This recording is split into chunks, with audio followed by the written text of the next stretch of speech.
अगली बात आपको विस्तार करें तो कल हमने बताया था संसदीय शासन के चैलेंजेस क्या है, रिफॉर्म क्या है, और संसदीय शासन के चैलेंज में जो हमारे यहाँ बहुत बड़ी समस्या आ गई है वो है दल बदल।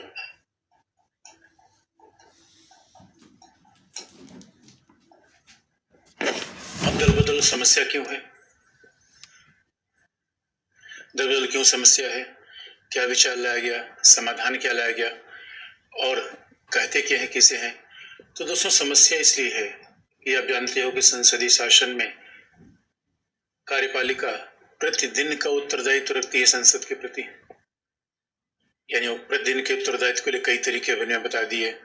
और उसके बाद जो होता है विभिन्न प्रस्ताव संकल्प, यानी हमारे यहाँ अभी आपने देखा होगा कि संसद में कैसे विपक्षी दल ये चाह रहे थे कि सरकार के विरुद्ध स्थगन प्रस्ताव लाया जाए, स्थगन प्रस्ताव या एडजर्नमेंट मोशन लाया जाए। सरकार ने स्पीकर ने परमिशन नहीं दी, विपक्ष ने कहा स्पीकर को हटाओ। तो आपको याद दिला दें कि हमारे यहाँ जो समस्या है, समस्या ये है कि चूंकि संसदीय शासन प्रतिदिन के उत्तरदायित्व पर आधारित होता है, इसका मतलब है कार्यपालिका को शासन करने के लिए सदन में विश्वास चाहिए। तो सदन में विश्वास चाहिए तो इसका मतलब है अगर दल बदल हो जाए तो हमेशा सरकार के अस्थायी बनने का खतरा उत्पन्न हो जाता है। सरकार के अस्थायी होने का खतरा है, और आप जानते हो सरकार के अस्थायी होने का मतलब चुनाव कराना बार बार। इधर सोच के देखो कि चुनाव कराना, अब हम इतने बड़े देश में दोस्तों एक बार चुनाव कराने में पसीने छूट जाते हैं। अब आप कोई कहे कि हर साल चुनाव ही कराते रहो, फिर तो ये बहुत बड़ा संकट है। इसलिए आप देखोगे, और आपको याद दिला दें, अगर ये हमारे शासन अध्यक्षीय हो जाए तो वहां दल बदल की समस्या नहीं आएगी, क्योंकि प्रेसिडेंशियल फॉर्म ऑफ गवर्नमेंट में अमेरिका जैसे शासन में अगर आपने देखा होगा तो अमेरिका जैसे शासन में तो राष्ट्रपति को 4 साल के पहले हटा ही नहीं सकते। हमारे यहाँ तो कार्यपालिका के खिलाफ जब चाहे तभी विश्वास प्रस्ताव ला दीजिए। इसलिए कार्यपालिका का विधायिका से जैसे ही विश्वास खत्म हुआ सरकार गई। तो अब ये तो एक बड़ी बीमारी लग गई। उसी बीमारी को हरियाणा के एक विधायक थे गयाराम ने 1967 में एक ही दिन में कई पार्टी बदल दी, 6 पार्टी बदल दी एक दिन में। दल बदल किसी समस्या को कहा गया आयाराम गयाराम, तो उनके इसी नाम से फेमस हो गया। दल बदल का लोकप्रिय नाम है आयाराम गयाराम, यानी गयाराम थे कांग्रेस के, और दिन में 6 पार्टी बदलने के बाद फिर रात में कांग्रेस में आ गए। तो कांग्रेस ने प्रेस कॉन्फ्रेंस किया, उन्होंने कहा गयाराम आ गए। तो ये भारत में बड़ी उपमा प्रसिद्ध हो गई, आयाराम गयाराम। अब आप देखोगे दोस्तों दल बदल क्यों बड़ी आपत्तिजनक बात है, क्योंकि हकीकत का मामला यह है कि जब निर्वाचन होता है, जब हम किसी भी लोकसभा में विधानसभा में जब हम निर्वाचन करवाते हैं तो आप देखते हो निर्वाचन में जब हम किसी दल को वोट करते हैं तो हर दल अपना घोषणा पत्र लेकर आता है। यानी घोषणा पत्र का मतलब है अपने कार्य का रूपरेखा तैयार करेगा, प्रस्तुत करेगा हम क्या क्या करेंगे। और ये माना जाता है, अब ये बात हकीकत की है कि भले ही मतदाता उस घोषणा पत्र को न पढ़े कर्नाटक का चुनाव देखो बिगुल बच गया है, और आजकल तो आप गूगल पे सब चीज को ढूंढ सकते हो, तो हर पार्टी का चुनावी घोषणा पत्र जिसे मैनिफेस्टो कहते हैं वो आप देख सकते हो, आप मैनिफेस्टो वहां देख सकते हो। इसका मतलब है कि जिसने उसको मत दिया वो मैनिफेस्टो पढ़ा होगा, हमें मानते हैं पढ़ाओ चाहे ना पढ़ाओ। तो मान लीजिए कोई व्यक्ति है जो पार्टी के मैनिफेस्टो पे चुनाव जीता और बीच से ही छोड़ के जा रहा है, तो न केवल सरकार को अस्थायी बना रहा है बल्कि जनादेश का भी उल्लंघन कर रहा है। अपने आप में समस्या ये है कि इससे न केवल सरकार अस्थायी बन रही है बल्कि जनादेश का भी उल्लंघन हो रहा है। और जनादेश क्यों?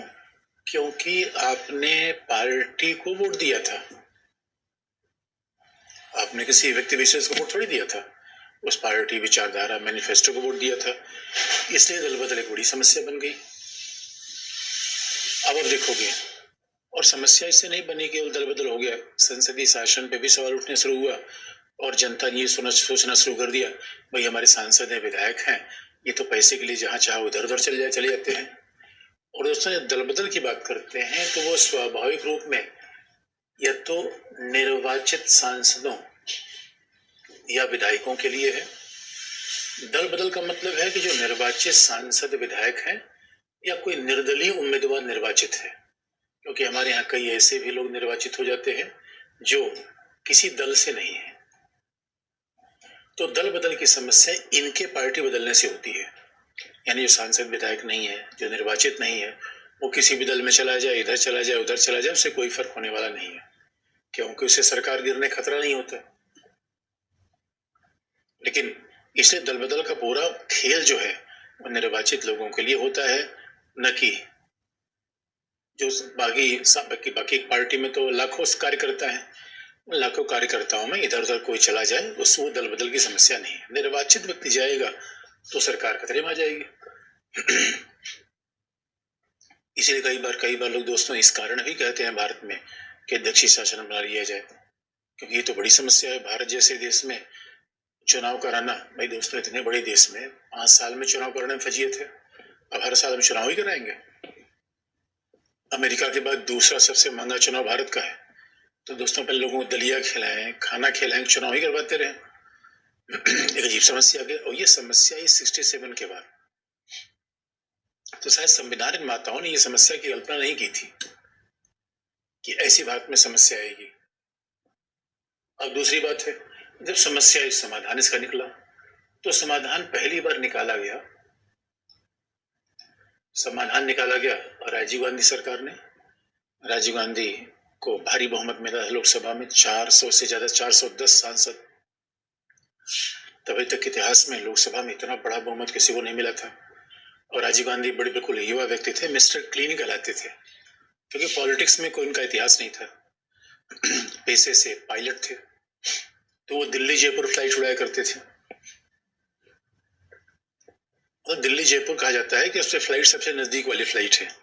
सामान्यतः क्या होता है कि जब कोई पायलट फ्लाइट उड़ाना चाहता है तो लंबी दूरी वाली फ्लाइट उड़ाता है, क्योंकि पायलट का एक्सपीरियंस घंटों से नापा जाता है, कितने घंटे की फ्लाइट उड़ाया इसने। तो राजीव गांधी ईमानदार व्यक्ति थे, पॉलिटिक्स में थे ही नहीं, पायलट के रूप में थे। लेकिन अब देखो नियत का खेल दोस्तों, उन्हें पॉलिटिक्स में आना पड़ा। उनके बड़े भाई संजय गांधी जो पॉलिटिक्स में आना चाहते थे, वायु दुर्घटना में उनकी मृत्यु हो गई, वो पॉलिटिक्स में आ नहीं पाए। इसलिए कहा जाता है कभी किसी को मुकम्मल जहां नहीं मिलता, कभी जमीन नहीं मिलती, तो कभी आसमान नहीं मिलता। तो जीवन का भी खेल अजीब सा ही है। तो समाधान कैसे है?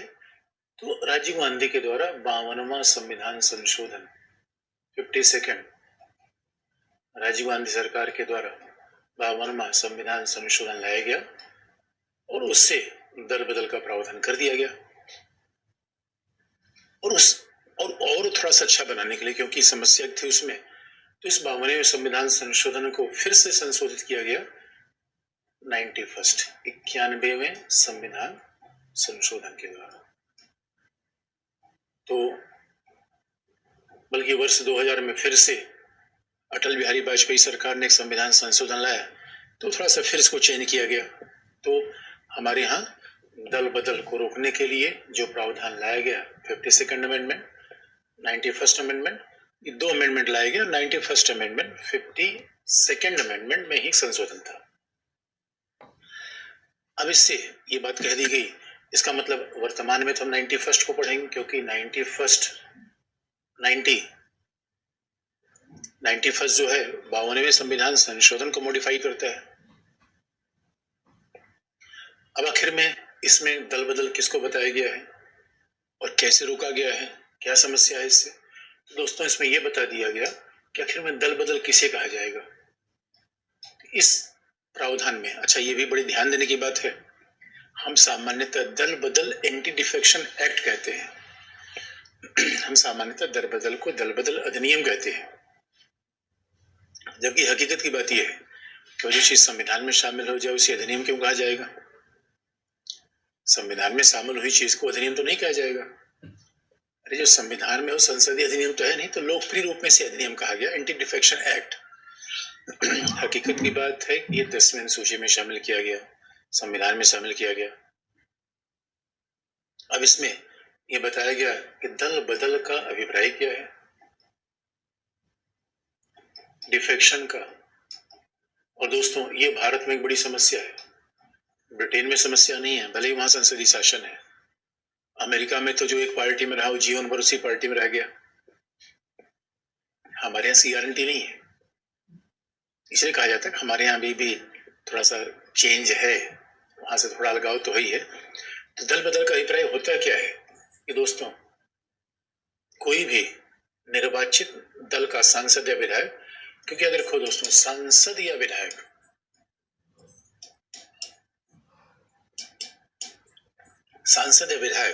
जो निर्वाचित है, यानी हमारे यहाँ राज्य में संघ में एक ही कानून लगता है दल बदल का।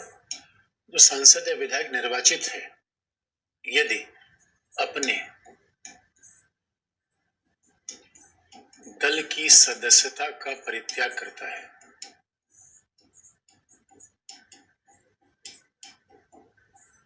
दल की सदस्यता का परित्याग करता है, तो वह दल बदल के अधीन माना जाएगा, उसकी सदस्यता रद्द हो जाएगी। बहुत ध्यान से देखने की बात है दोस्तों, किसी सांसद विधायक का दल का सदस्य होना एक अलग बात है, संसद का सदस्य होना, विधानसभा का सदस्य होना एक अलग बात है। और आप जानते हैं जितने हमारे सांसद विधायक हैं जो दल के सदस्य हैं, जरूरी थोड़े सांसद और विधायक हों, लेकिन बड़ा इंटरेस्टिंग पार्ट है, अगर कोई सांसद या विधायक, तो निर्दलीय तो कोई दल का होता नहीं, निर्दलीय इंडिपेंडेंट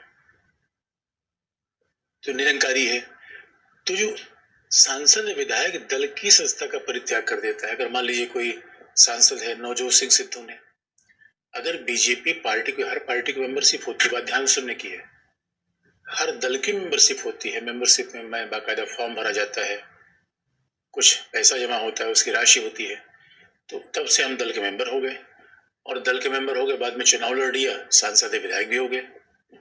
तो अगर किसी को लगा सांसद विधायक बनने के बाद कि अब वो उस दल में शामिल नहीं होना चाहता, तो दल से ही आप नहीं हटेंगे, आपको संसद या विधायकी भी से छोड़ना पड़ेगा, ये दल बदल है। क्योंकि अगर आप किसी दल से जीते हुए हैं तो दल की मैनिफेस्टो पे जीते हुए हैं, दल के घोषणा पत्र भी जीते हुए हैं, और आपको लगता है कि ना भाई हम दल को छोड़ देंगे, इसका मतलब है चूंकि आप दल की विचारधारा, मैनिफेस्टो, कार्यक्रम जो भी कह लीजिए उस पर जीते हुए हैं, तो अगर आपने दल छोड़ दिया तो लिहाजा माना जाएगा अब आप सांसद और विधायक नहीं रहे। ये पहला, इसका मतलब दल बदल का मतलब है, पहला मतलब ये है, पार्टी भी छोड़ना दल बदल है। दूसरी बात, सदन में, सदन का मतलब लोकसभा, विधानसभा, राज्यसभा, सदन में दल के निर्देश के विरुद्ध कार्य करना,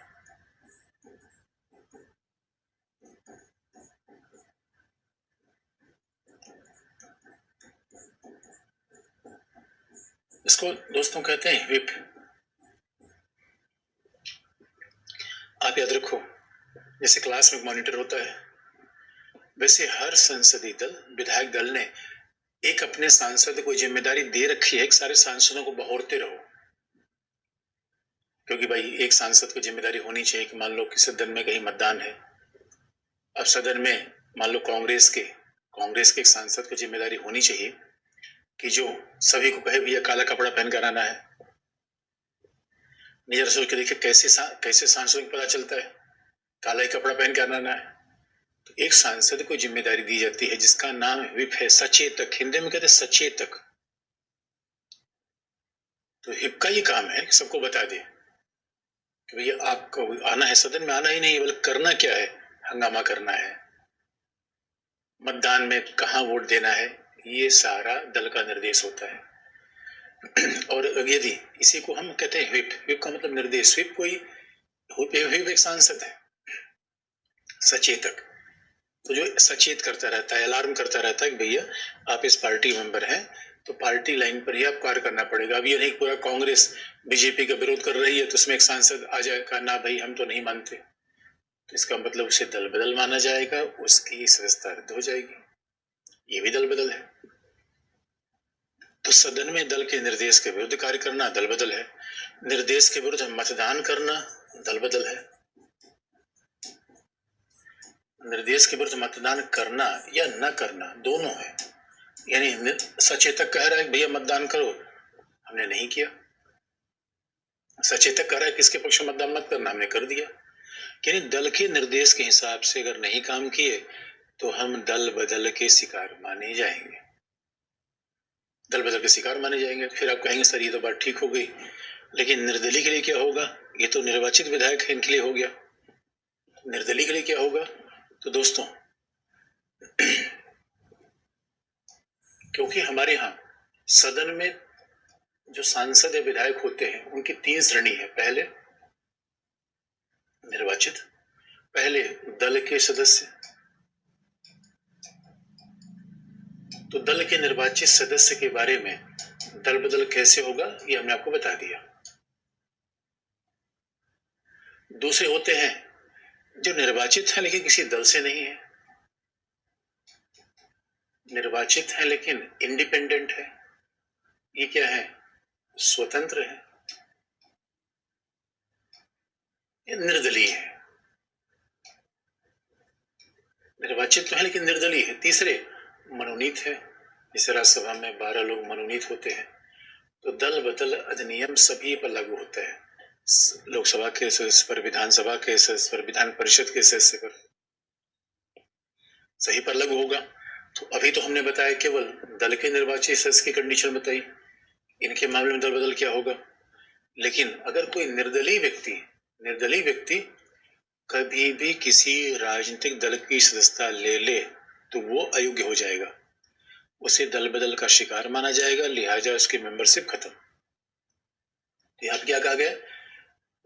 निर्वाचित यानी निर्वाचित है लेकिन निर्दलीय है, वह किसी दल की सदस्यता ले ले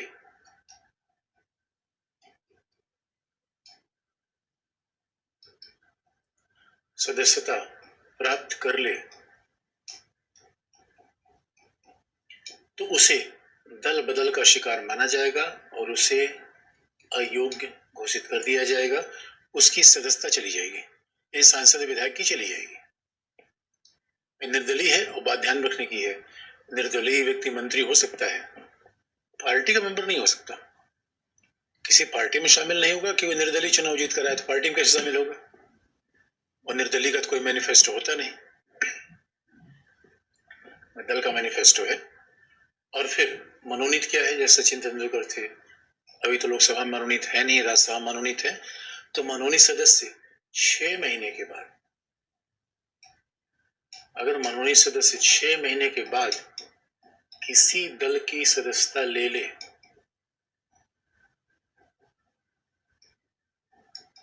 किसी दल की सदस्यता प्राप्त करे तो उसे अयोग्य घोषित कर दिया जाएगा।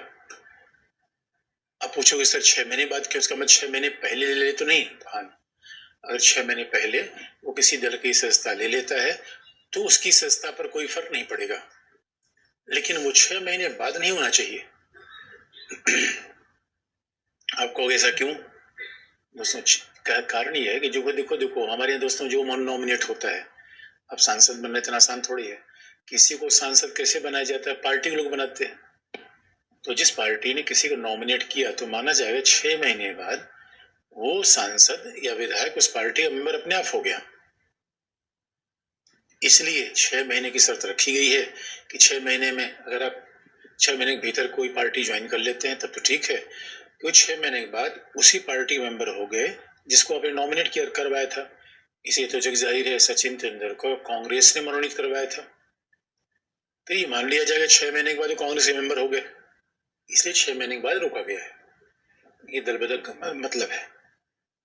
लेकिन दल बदल के अपवाद भी बताएं, किसको दल बदल का मतलब नहीं माना जाएगा, किस पे दल बदल कानून, कौन सा ऐसा सांसद है, विधायक है जिस पे दल बदल कानून लागू नहीं होगा? तो वह है स्पीकर लोकसभा का, विधानसभा का। स्पीकर पर ये दल बदल कानून लागू नहीं होगा, सभापति लागू नहीं होगा। यानी स्पीकर को काम करने के लिए,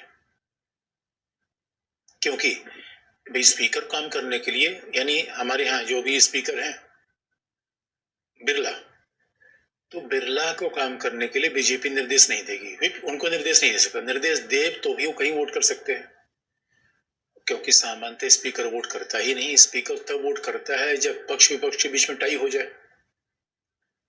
जैसे कई बार होता है मैच में टाई हो गया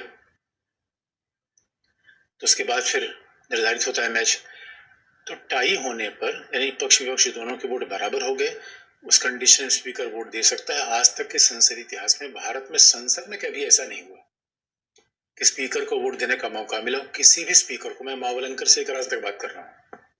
लेकिन केरल में एक स्पीकर थे एसी जोस,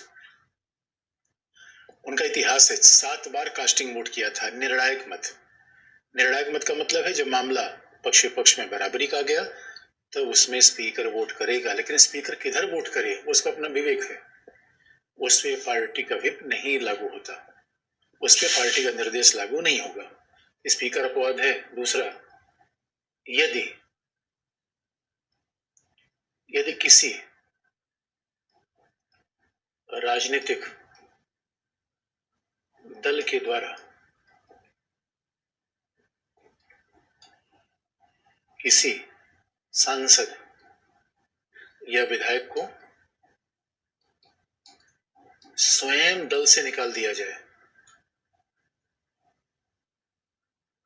स्वयं अपने दल से निष्कासित कर दिया जाए, निकाल दिया जाए,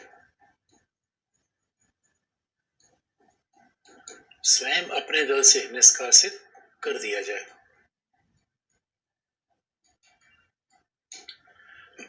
आप याद रखो, अगर पार्टी ने निकाला तो दल बदल के अयोग्य नहीं होंगे, हमने त्याग पत्र दे दिया तो दल बदल हमारे ऊपर लागू हो जाएगा। बात ध्यान सुनने की है।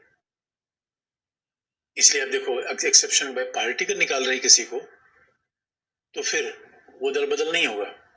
अब सवाल है कि इसलिए कई बार सांसद विधायक कोशिश करते हैं कि हम ऐसी परिस्थितियां पैदा कर दे कि पार्टी हमें जबरदस्ती निकाल दे।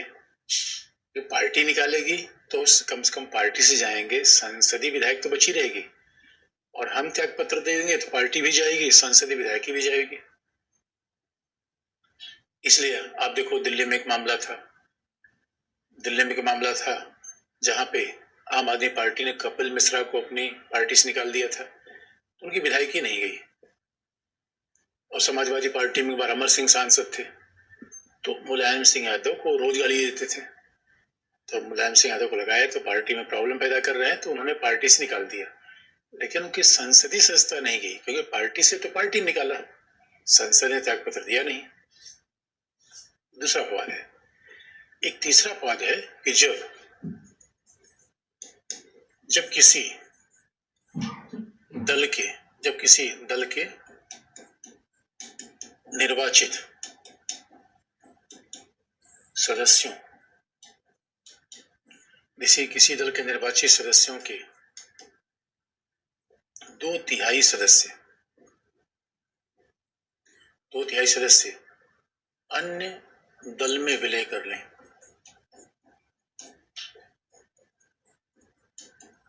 अन्य दल में विलय करें या कोई नया दल बना ले।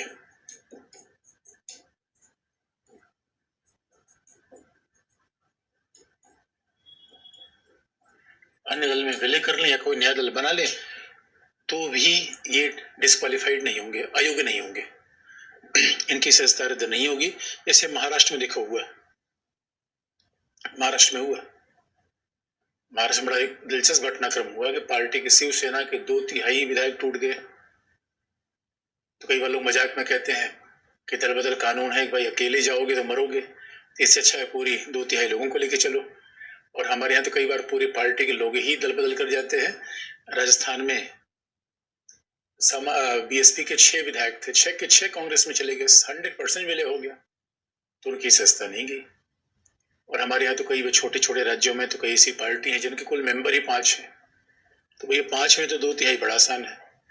तो कई बार लोग मजाक में कह देते हैं कि दल बदल अधिनियम भी ये कहता है कि भाई मास में दल बदल करो, सब लोग मिलकर कर लो, एक आध करोगे तो प्रॉब्लम आएगी। इसका मतलब कहानी है दोस्तों, कितने भी कानून हम बना दें, कानून को तोड़ने का रास्ता हमेशा खुला होता है। इसलिए डॉक्टर अम्बेडकर ने कहा था कि हम अपने देशवासियों को इतना बड़ा संविधान बनाकर दे रहे हैं, लेकिन एक बात जो हमको नहीं बता सकते वो है नैतिकता। वो सांसद या विधायक में खुद की होनी चाहिए। नहीं तो कानून भाई मानव ने बनाया है तो उसको तोड़ने का रास्ता ही मानव निकाल लेता है। इसलिए दोस्तों हर चीज कानून से उसका समाधान नहीं होता, तभी तो एथिक्स की आवश्यकता पड़ती है, तभी तो नैतिकता की आवश्यकता पड़ती है। तो ये अपवाद भी है, ये अपवाद है। अब देखो मुद्दा क्या है, समस्या क्या है। मुद्दा क्या है, सारी बातें लिखी है संविधान की 10वें अनुसूची में। अब देखोगे इसे मुद्दा क्या है, कैसे। अब दोस्तों मुद्दा क्या है, क्योंकि दल बदल संसदीय शासन से कैसे जुड़ता है। अभी तक तो हमने बेसिक बात देख ली, अब जरा देखें दल बदल और संसदीय शासन का क्या संबंध है। तो एक तो हमने पहले बता दिया कि इससे अस्थायित्व होता है, एक तो मामला आ गया। यानी दल बदल का मुख्य उद्देश्य क्या था,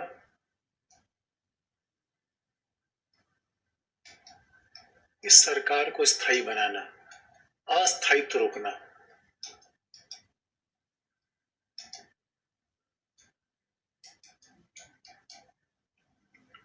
सरकार में अस्थायित्व रोकना, ये दल बदल का मूल पर्पस था, मूल पर्पस यही था। लेकिन ये तो ठीक है, अस्थायित्व रुका, कुछ मामले में रुका, कुछ मामले में 2/3 विघटन होने लगा। लेकिन दूसरा परिणाम क्या है दोस्तों, दूसरा परिणाम क्या हुआ, दल बदल का प्रभाव ये हो गया कि चूंकि कोई भी सांसद या विधायक पार्टी के निर्देश के हिसाब से काम करेगा, तो उसका परिणाम ये हुआ सांसद विधायक दल के निर्देश के अधीन हो गया।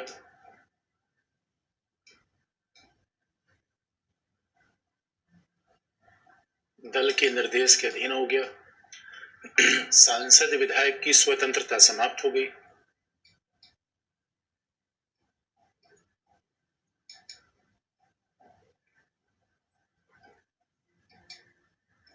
की स्वतंत्रता समाप्त हो गई। और अब सवाल यह है, सांसद जनता की आवाज को रखने के बजाय जनता की आवाज से बड़ी किसकी हो गई, दल का हित। तो दल का हित जन इच्छा से ज्यादा महत्वपूर्ण हो गई।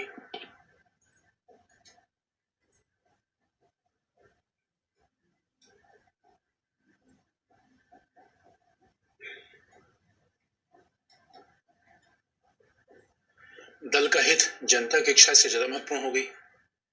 अगर सोच के देखिए दोस्तों, लाया था चाकू, हरे में लाया आलू कटेगी, कट गया हाथ। ये बड़ी इंटरेस्टिंग बात है। इसका मतलब है कि अभी एक ही चीज, भाई दुधारी तलवार होती है। आपने देखा हुआ कि कोशिश तो हमने किया था कि भैया दल बदल अधिनियम आ जाएगा तो संसदीय शासन में अस्थायित्व रोक देंगे, यानी जाना था रंगून, पहुंच गए चीन, पर कुछ और था और परिणाम कहीं और दिख गया। तो दोस्तों स्थायित्व आया नहीं आया विवाद का विषय है। कई बार तो लोग कहते हैं कि भाई हमारे यहाँ एमपी में देखो, कर्नाटक में देखो, थोक के भाव लोग डिफेक्ट कर गए, दल बदल कर गए। लेकिन सवाल है कि दोस्तों दल बदल के नाम पर सांसद विधायक दल के निर्देश के अधीन हो जाएगा, सांसद विधायक की स्वतंत्रता ही समाप्त हो गई। बात ध्यान रखने के बच्चों, अरे आजादी कितनी बार हमने फंडामेंटल राइट में बताया दोस्तों, मानव होने का मतलब भेड़ थोड़े होना, मानव होने का मतलब भेड़ थोड़े होना। ये मेरी आवाज ऐसा थोड़ी, मैं जो पड़ोसी कहेगा वही मैं मानूंगा। अभी लोकतंत्र में कैसी विडंबना आ गई, मोदी जी कहेंगे वही बीजेपी कहेगा मोदी मोदी, जो राहुल भैया कहेंगे कांग्रेस में वही कहेगा राहुल भैया राहुल भैया, समाजवादी पार्टी के लोग कहेंगे जो नेताजी ने कह दिया वही सही है। यार ये तो हमारे विवेकशील होने का अपमान है। अरे लोकतंत्र का मत है मत भिन्नता, मतांतर। अरे आपका नजरिया कुछ और है, मेरा नजरिया कुछ और है। अब हर व्यक्ति का नजरिया मिलेगा तभी तो एक अच्छी विधि का निर्माण होगा। अब यहाँ तो पता चला कि दल के हम गुलाम हो गए। तो दोस्तों आपको आगे बता देंगे, अनुच्छेद 105 में, अनुच्छेद 194 में हमारे यहाँ सांसदों विधायकों को विशेषाधिकार दिए गए दोस्तों। और विशेषाधिकार ये है कि जब सांसद विधायक सदन के सामने बोले तो कुछ भी बोल सकते हैं। हाँ बस गाली गलौज न करे, कुछ भी का मतलब ये मतलब समझ रहे दोस्तों, गाली गलौज कर देना, गाली गलौज कर देना या सदाचार का उल्लंघन कर देना, ये तो बोलने के अधिकार में शामिल नहीं होता। लेकिन दोस्तों जनता की आवाज याद रखो, जब सांसद बोलता है 10 लाख लोगों की इच्छा को रिप्रेजेंट करता है, इसलिए हमारे बोलने और सांसद बोलने में फर्क है। और ये लोकतंत्र में बहुत बड़ी बात है दोस्तों। हम तो कई बार एक व्यक्ति भी इच्छा भी नहीं पूरा कर पाते, पूरा जीवन भर काम करते रहे, उसके बाद किसी ने कहा हमें ये नहीं मिला, हमें वो नहीं मिला। और एक सांसद जरा सोच के देखिए, 10 लाख लोग की इच्छा को रिप्रेजेंट करता है। हम क्या सोचते हैं सांसद होना कोई आसान बात है? ऐसा नहीं है दोस्तों। हर एक सांसद के सामने जनता तमाम अपनी समस्याएं लेकर, फरियाद लेकर आती है। तो अब तो सवाल ये आ गया, दल बदल के अंतर्गत अगर सांसद दल के खिलाफ जाएगा, सदस्यता जाएगी? बात तो स्पष्ट हो गई। अगर सांसद दल के खिलाफ गया तो मेंबरशिप गई। तो सबसे अच्छा क्या है? हाँ जी कहना है तो रहना है, ना जी कहना है तो जाना है। तो भैया अब तो सांसद को अपनी सदस्यता बचानी है तो दल खिलाफ क्यों जाएगा? जबकि ऐसा थोड़ी है दोस्तों। मान लो कृषि विधेयक पर कोई बात हो रही है, तो अब देखो बीजेपी के विधायक वरुण गांधी हैं, वरुण गांधी ने थोड़ी असहमति व्यक्त की। और आपको याद होगा 1961 में जब दहेज विरोधी अधिनियम पर लॉकडाउन हुआ था, दहेज विरोधी अधिनियम पर दोनों सदनों के बीच में मतभेद आ गया था, जबकि दोनों सदनों में बहुमत था कांग्रेस का। कितनी बड़ी बात थी। अरे दोनों सदनों के बीच में इसलिए लॉकडाउन हुआ था कि दोनों सदनों में बहुमत कांग्रेस का था। जरा सोच के देखो, कांग्रेस के सांसदों को बोलने का अधिकार था। यही तो लोकतंत्र का मर्म है। अब ऐसा संभव नहीं है, इसलिए आलोचकों ने कहा कि भैया दल बदल अधिनियम बुरा परिणाम पैदा कर, हटाओ यार इसको। ये तो संसदीय शासन की भलाई के बजाय संसदीय शासन का नुकसान कर रहा है। संसदीय शासन का मतलब है कि जहां सांसद अपनी इच्छा को रिप्रेजेंट कर पाए, अपनी बात कहें, जनता की बात कहें। इसलिए दोस्तों जब सांसद बोलता है तो उसको विशेषाधिकार क्या है कि उसके ऊपर कोई प्रतिबंध नहीं है सदन के भीतर। ये भी बोल सकता है भाई जनता की बात है तो कड़वी सरकार को लगे तो लगे। यही तो डेमोक्रेसी है। अब सांसद डर गया तो उसकी जनता की बात सरकार तक कौन पहुंचाएगा? सांसद ही माध्यम है। और सांसद को बोलना ही रोक दिया। इतना ही नहीं, इससे हुआ क्या? अब किसी विधि पे चर्चा नहीं होती, विधि पे मतांतर नहीं आता, तो विधि का विनिर्माण तो खराब हो गया। अब जरा सोच के देखिए, इसका मतलब है दल बदल अधिनियम का परिणाम क्या हुआ? दल बदल अधिनियम का परिणाम तो ऐसा लगता है कि नकारात्मक हुआ। आया था संसद में स्थायित्व लाने के लिए, लेकिन परिणाम क्या हुआ? संसदीय शासन के विरुद्ध चला गया। क्योंकि संसदीय शासन में क्या है? जनता अपनी आवाज रखे। और ये मेज से पूछा गया सवाल था। ये मेज से पूछा गया सवाल आईएएस में है कि क्या आपको लगता है कि दल बदल अधिनियम जो दल बदल को रोकने के लिए आया था, उसने संसद में अभिव्यक्ति आजादी के बात को रोक दिया? तो सच में लगता है बात, ये लगता है रोक दिया। तो ये पहला परिणाम आया। और दूसरा दोस्तों दिक्कत क्या आई? दूसरा, अब सवाल है कि दल बदल अधिनियम में ये कौन तय करेगा किसी ने दल बदल किया है? दल बदल का निर्धारक कौन होगा? कौन रेफरी बनेगा? कौन तय करेगा दल बदल हुआ या नहीं हुआ? तो दल बदल अधिनियम के अंतर्गत ये अधिकार दिया गया स्पीकर को। और इसका मतलब है दोस्तों स्पीकर को तटस्थ काम करना चाहिए, निष्पक्ष काम करना। इंग्लैंड में कहावत है इसीलिए दोस्तों, एक बार का स्पीकर सदा के लिए स्पीकर। इंग्लैंड में बड़ी खास बात, इंग्लैंड में स्पीकर वो होगा जो सांसद होगा, लोकसभा का स्पीकर तो होगा जो सांसद होगा। तो इंग्लैंड में कहावत है कि एक बार अगर स्पीकर कोई बन जाए तो दोबारा जब वो लोकसभा क्षेत्र में जाएगा तो उसके खिलाफ कोई उम्मीदवार नहीं खड़ा करेगा, तो अपने आप जीत जाएगा वो। इसलिए वहां एक बार का स्पीकर हमेशा का स्पीकर है। इसका मतलब है कि स्पीकर किसी पार्टी का नहीं है, वो सदन का नेता है। और स्पीकर दोस्तों, स्पीकर तो सबको मौका देगा, सांसद विपक्षी दल को, सत्ता पक्ष को। इसीलिए आप देखोगे मंत्री सरकार का होता है, स्पीकर थोड़े। तो हमने एक बार के स्पीकर, सदा के स्पीकर के प्रावधान को नहीं अपनाया क्योंकि हमारे यहाँ व्यवहारिक समस्या थी। हमारे यहाँ तो आप देखो लोकसभा सीटें आरक्षित भी होती हैं अनुसूचित जाति जनजाति के लिए।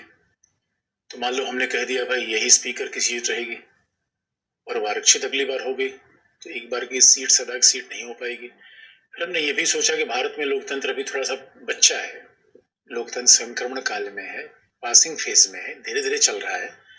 अब मान लो कोई हमेशा के लिए स्पीकर हो गया शक्ति का मिसयूज कर दिया, दुरुपयोग कर दिया, तो भी कठिनाई है। तो हमने सिद्धांत को तो नहीं लगाया, लेकिन फिर भी ये उम्मीद रखी कि स्पीकर तटस्थता करेगा, इसीलिए हमने कहा भैया स्पीकर पहली बार वोट नहीं करेगा, फर्स्ट इंस्टांस में वोट नहीं करेगा, वो केवल निर्णायक मत का प्रयोग करे, कास्टिंग वोट करेगा। क्योंकि वोट करने में तो आपको पक्ष विपक्ष में आना पड़ेगा। हाँ या ना कहेंगे तो या तो इधर वोट करेंगे, इधर वोट करेंगे, बीच में रहने को इसको तो होता नहीं। तो स्पीकर को अधिकार दिया गया, लेकिन दोस्तों स्पीकर की भूमिका पे विवाद आ गया। क्योंकि स्पीकर ने क्या क्या क्या समस्या हुई, स्पीकर ने अयोग्यता के निर्धारण करने में विलंब किया, क्योंकि कोई समय सीमा तो है नहीं। स्पीकर ने अयोग्यता के निर्धारण में विलंब कर दिया। विलंब कैसे किया? मान लो किसी के ऊपर आरोप लग गया कि भैया ये दल बदल के शिकार है, तो विधानसभा या संसद कार्यकाल 5 ही साल तो है। स्पीकर ने कहा ठीक है भाई, हम अयोग्यता तय करेंगे, लेकिन 5 साल में तय करेंगे। जब 5 साल में योग्यता तय होगी तो योग्यता तय हुई, नहीं तय हुई तो बात बराबर हो गई। 5 साल में तय करने का तो मतलब नहीं होता। पहली समस्या आ गई कि विलंब किया गया।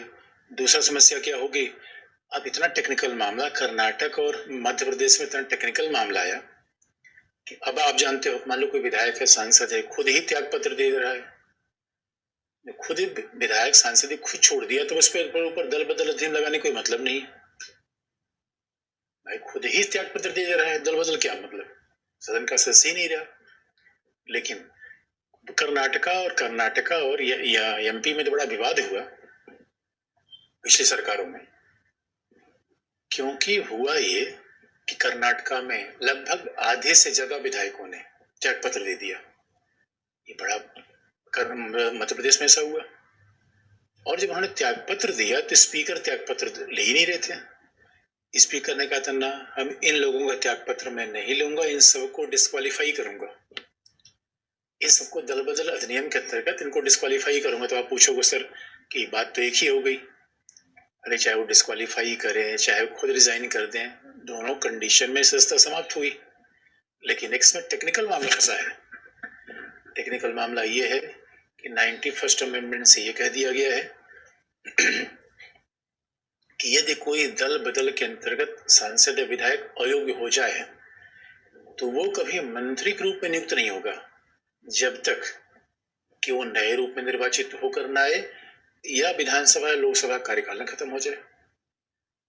बात मैं फिर रिपीट कर दूं, आप याद रखो, हमारे संविधान में लिखा गया है कि 6 महीने तक, हमारे संविधान में लिखा गया है कि 6 महीने तक सांसद विधायक हुए बिना कोई मंत्री हो सकता है।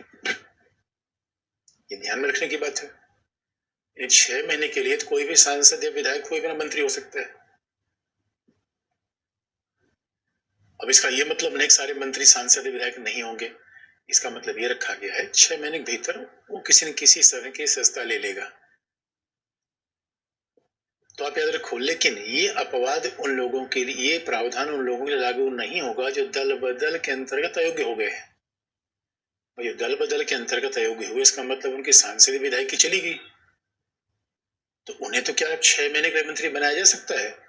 तो 91वां संविधान संशोधन कहता है कि नहीं बनाया जा सकता, ये संभव नहीं है। इसीलिए कर्नाटका एमपी में बवाल हुआ। स्पीकर कह रहा था कि हम इनको डिस्क्वालीफाई करेंगे, जबकि ये कह रहे थे भाई मैं हमारा त्याग पत्र ले लो। तो आप समझ लो कि स्पीकर की भूमिका पे विवाद है। और महाराष्ट्र में तो स्पीकर को हटा दिया और अब उच्चतम न्यायालय के सामने बड़ा जबरदस्त मामला गया है। उच्चतम न्यायालय इस मामले में देखिए 2 निर्णय दिया है। उच्चतम न्यायालय का मामला आ गया कि विलंब किया गया, दल के आधार पर काम किया गया, दल के हितों को देखा गया, जिससे नुकसान हुआ। तो जो दल बदल का पर्पस था वो तो फेल हो गया। दल के हितों को देखा गया, स्पीकर ने तटस्थ निष्पक्ष रूप में काम नहीं किया, तो इसे दल बदल का तो पूरा पर्पस फेल हो गया। लेकिन जो बात ध्यान में रखने की है कि फिर आप देखोगे दल बदल अधिनियम में लिखा गया है कि स्पीकर का निर्णय अंतिम होगा, स्पीकर के निर्णय की न्यायपालिका जांच नहीं करेगी। अधिनियम में लिखा गया, ऐसा हो नहीं रहा है दोस्तों। क्योंकि आप याद रखो, हमारे यहाँ संविधान का शासन है, ऐसा नहीं कुछ आप ऐसा बना देंगे और फिर अनर्गल काम करेंगे तो कहेंगे कि नहीं, हमारे ऊपर कोई निगरानी नहीं है। इसीलिए दल बदल के मामले में उच्चतम न्यायालय ने 2 बड़े ऐतिहासिक निर्णय दिए। अब जब स्पीकर ने अपनी शक्ति का दुरुपयोग किया तो उच्चतम न्यायालय को फिर आना पड़ा। उच्चतम न्यायालय का एक निर्णय है कि होतो होलोहॉन,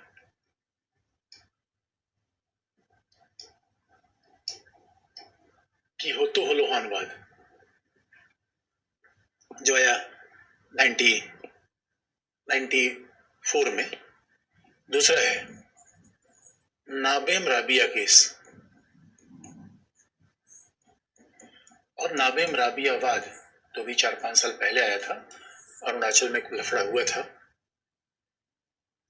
नाबेम राबियावाद तो 4-5 साल पहले भी आया था, लेकिन फिर भी विवाद में आया, क्योंकि महाराष्ट्र वाली घटना को देखकर लोगों ने कहा कि फिर से इस मामले को देखा जाए। नाबेम राबिया केस में उच्चतम न्यायालय ने जो निर्णय दिया उसकी फिर से विवेचना की जाए, इसे फिर लाइमलाइट में आ गया नाबेम राबियावाद। अब इसमें हुआ क्या? तो अब देखो दोस्तों, संसदीय शासन में ये भी समस्या है, स्पीकर की भूमिका कितनी बड़ी है। सांसद बोलता है 10 लाख जनता की आवाज बोलता है, स्पीकर बोलता है तो समझो कि पूरा देश बोल रहा है, और सांसदों को रिप्रेजेंट तो उसकी आवाज करती है। स्पीकर ऐसा हो जाएगा, ये बात ठीक नहीं है। लेकिन अब देखो इसलिए गड़बड़ा क्या हुआ। अदरवाइज दोस्तों, सेपरेशन ऑफ पावर ये कहता है, शक्ति पृथक्करण ये कहता है कि सदन को चलाने में, किसी को डिस्क्वालीफाई करने में मूल अधिकार तो स्पीकर का ही है। इसमें तो किसी भी तरीके से न्यायपालिका को आने की आवश्यकता नहीं है, न्यायपालिका को नहीं आना चाहिए। सेपरेशन ऑफ पावर का मतलब यही है। ये अलग अलग कमरे जब हो गए तो फिर झांक ताक क्यों हो रही है? लेकिन अब जानते हो, यहाँ विधि का उल्लंघन होगा, संविधान का उल्लंघन होगा, न्यायपालिका आएगी। और न्यायपालिका कैसे आई कि होतो होलोहान में न्यायालय ने कह दिया कि स्पीकर का निर्णय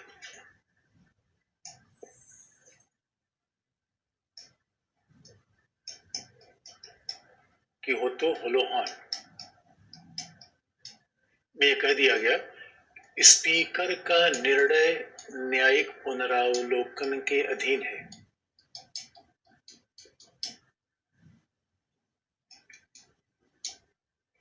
इसका मतलब स्पीकर का निर्णय अंतिम नहीं है। स्पीकर का निर्णय न्यायिक पुनरावलोकन के अंतर्गत है। क्यों? क्योंकि जब स्पीकर किसी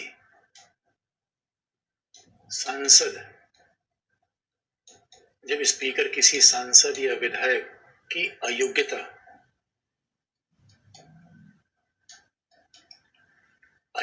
का निर्धारण करता है, किसी सांसद या विधायक की योग्यता का निर्धारण करता है, तब वो उसकी भूमिका, तब स्पीकर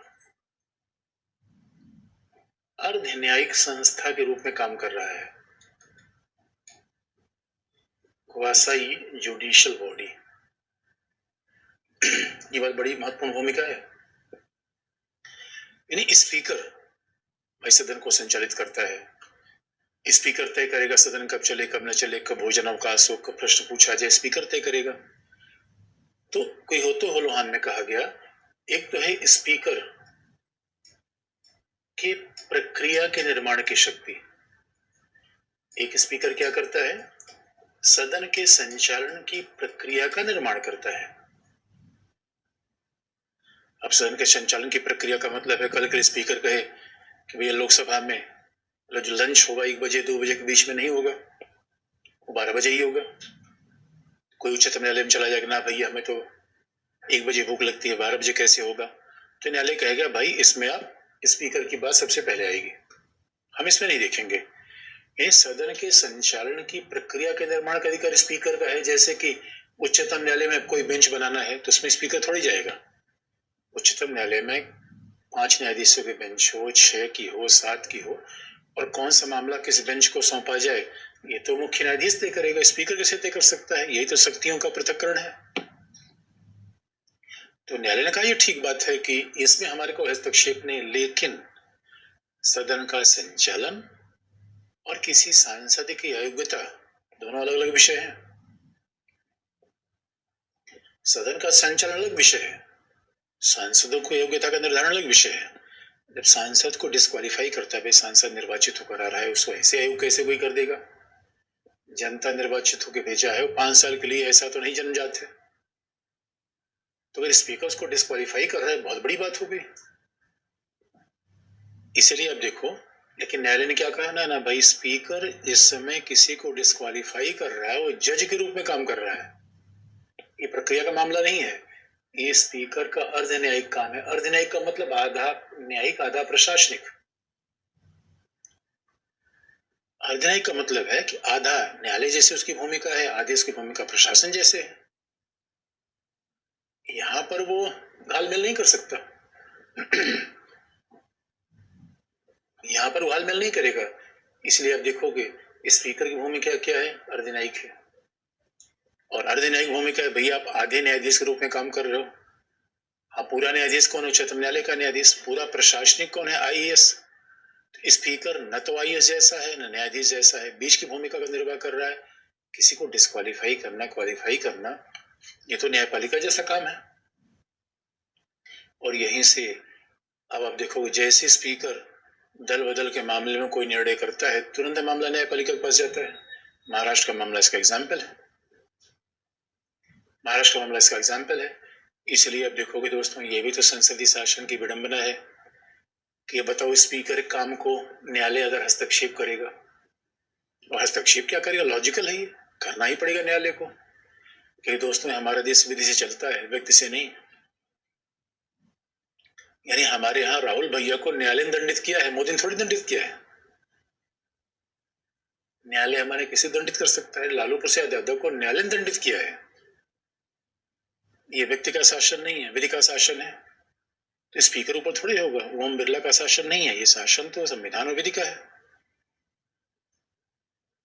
दूसरा, इसलिए आपको मैं याद दिला दूं, सोमनाथ चटर्जी एक समय था स्पीकर थे, यूपीए उनकी सरकार थी, वो कम्युनिस्ट पार्टी से थे। और सोमनाथ चटर्जी बड़े लंबे चौड़े हट्टे कट्टे आदमी थे। और हुआ क्या, यूपीए वन सरकार से, यूपीए वन सरकार जब थी तो उन्होंने एक बार 12 सांसदों को बर्खास्त कर दिया था। और बेचारे 12 सांसद हमारे फंस गए थे। उनके ऊपर आरोप था कि प्रश्न, पैसा लेकर प्रश्न पूछ रहे थे, बड़े सस्ते में फंस गए, 1000-2000 में। और किसी ने रिकॉर्ड कर लिया इस बात को, वायरल हो गया, देखो भाई हमारे सांसद है, पैसा लेकर प्रश्न पूछ रहे हैं। और सोमनाथ चटर्जी ने 12 सांसदों को बर्खास्त कर दिया, सदस्यता रद्द कर दी, उच्चतम न्यायालय चले गए। उसमें जस्टिस कपाड़िया थे चीफ जस्टिस। जस्टिस कपाड़िया ने स्पीकर को सो कॉज नोटिस भेज दिया। कारण बताओ, कैसे बर्खास्त किया? और जस्टिस सोमनाथ चटर्जी बड़े गुस्से में आ गए। सोमनाथ चटर्जी ने कहा, आपकी हिम्मत कैसी हुई हमसे पूछने का? सोमनाथ चटर्जी ने कहा, आपको पता नहीं कि हम स्पीकर है? अरे हमने किसी को बर्खास्त कैसे किया, क्या किया, वो हमारा काम है। लेकिन न्यायपालिका ने कहा, देखो भाई हमारा भी तो काम है कि आपके काम को निगरानी करना। अरे हमने काम छीना थोड़ी है, संविधान से लिया है। लेकिन दोस्तों, 90 के पहले सामान्यतः न्यायपालिका स्पीकर काम को देखने से बचती थी,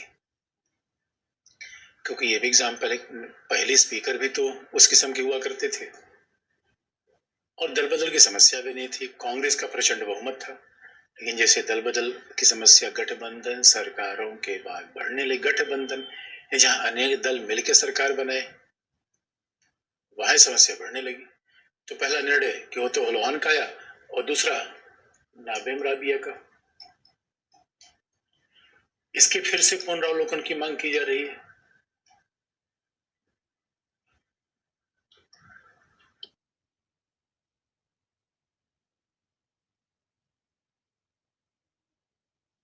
फिर से पुनरावलोकन की मांग की जा रही है। दोस्तों, नाबेम राबिया का मामला क्या था कि मान लो स्पीकर स्पीकर को पद से हटाने की नोटिस सदन ने दे दी है।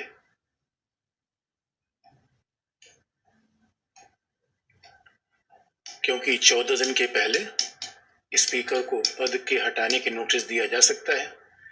अब स्पीकर को पद से हटाने की नोटिस दे दी गई है, लेकिन इसके बाद स्पीकर किसी को अयोग्य घोषित कर दे, तो इस दौरान स्पीकर किसी भी सांसद या विधायक को अयोग्य घोषित नहीं कर सकता।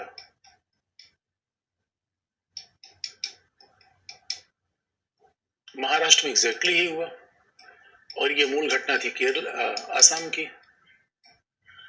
अब नाबेम राबिया के बाद में उच्चतम न्यायालय एक निर्णय देकर उलझा दिया और उलझाया ऐसे कह दिया कि भैया स्पीकर को पद से हटाने की अगर नोटिस दे दी गई हो तो फिर तो स्पीकर किसी को अयोग्य घोषित नहीं कर सकता, कोई दल बदल का शिकार है कि नहीं है। तो लोगों को लो भैया एक अच्छा बहाना मिल गया, दल बदल करना है पहले स्पीकर को ही नोटिस दे दो हटाने का। स्पीकर को हटाने का नोटिस दे दिया, इसका मतलब स्पीकर कोई निर्णय कर नहीं पाएगा और दल बदल कर लिया। तो लोगों ने कहा कि भैया जरा इसको फिर से देखो, इन दो जरा कितना पेच फंसा हुआ है दोस्तों। इसलिए अब समझ लो कितना भी हम विधि बना लें, अरे विधि को क्रियान्वित मानना ही तो करेगा।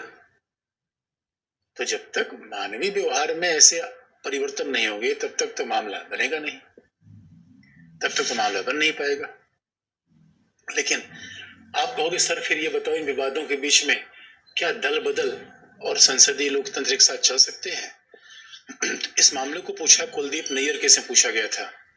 कुलदीप नैयर ने कहा भाई देखो ये तो एक साथ चल सकते हैं। अब दल बदल और संसदीय लोकतंत्र क्या एक साथ चल पाएंगे? तो पक्ष में क्या कहा गया, तो यहाँ पे कुलदीप नैयर केस में उच्चतम न्यायालय ने कहा, कुलदीप नैयर पत्रकार थे, कुलदीप नैयर वाद में उच्चतम न्यायालय ने कहा कि नहीं दल बदल और संसदीय शासन एक दूसरे के पूरक हैं, क्योंकि दल बदल से संसदीय शासन में अस्थायित्व हो रहा है और दल बदल यहाँ सिद्धांत विचारधारा कारण थोड़ी हो रहा है। कोई पार्टी इसलिए छोड़ दे कि भाई पार्टी के विचार सहमत नहीं है, सिद्धांत सहमत, ये मुद्दा थोड़ी है। पार्टी इसलिए छोड़ दे कि मंत्री पद मिल जाए।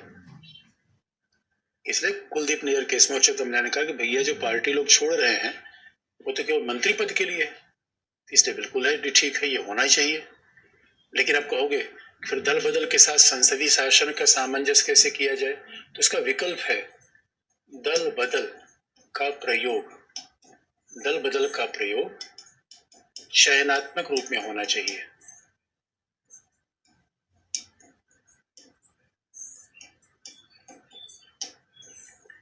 दल बदल का प्रयोग सिलेक्टिव रूप में कैसे होना चाहिए? सिलेक्टिव रूप में कैसे होना चाहिए? जहां सरकार गिरने खतरा हो वहां दल बदल का प्रयोग हो, अन्य मामलों में दल बदल का प्रयोग नहीं होना चाहिए। जैसे किसी सामान्य विधेयक पर विचार के लिए,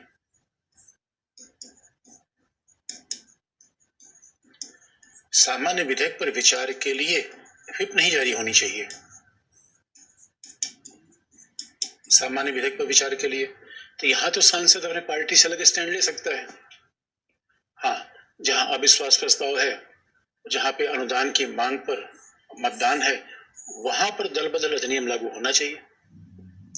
इससे दोनों बातें चल सकती है, सांसद विधायकों को बोलने का अधिकार भी मिल सकता है और सदन में स्थायित्व भी आ सकता है। तो इसका प्रयोग वहां होना चाहिए, प्रयोग वहां होना चाहिए जहां सरकार गिरने का खतरा हो।